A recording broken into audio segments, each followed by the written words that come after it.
Compacting and differentiation is a strategy that you can use that will really help gifted learners in your classroom. So we've all had learners that we know they know everything that we're teaching them. And we know that they're probably becoming a little bit bored sitting through class, listening to lessons about content that they've already mastered. So compacting and differentiation allows the teacher to really help push students that have shown mastery. So we'll define students that have shown mastery as students that score above a 90%. And I have found that using this strategy really helps push our gifted learners, my learners that learn very quickly and easily.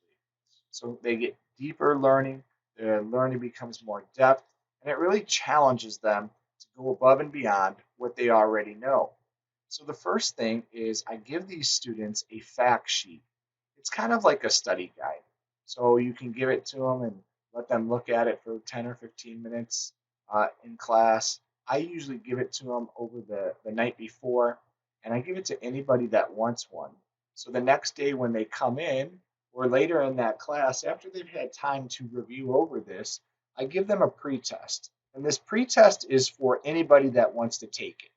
Nobody is required to take it, but anybody that would like to take it can take that pretest. So they look at that fact sheet and then they take a pretest. I often use Google Forms because it organizes the information for me very easily. So it's questions that are important about whatever it is we're going to learn about. And you can use this strategy for a class period, for a chapter, or for a unit, or for a week, however long you want. So if the students score above a 90%, they do an extension activity or an enrichment activity. If they score between 80 and 89%, they can do the enrichment activity in my class as well.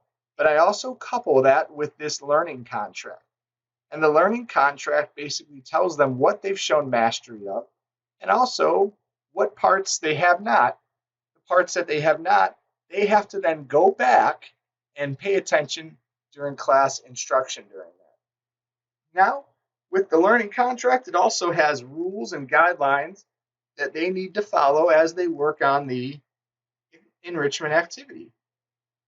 So I have found great success. One example with this, with Roman culture, is the students that showed mastery, they created their own civilization. And this civilization, they had to develop a culture for and show how that culture was representative of that group of people. So I have found great success with compacting and differentiation.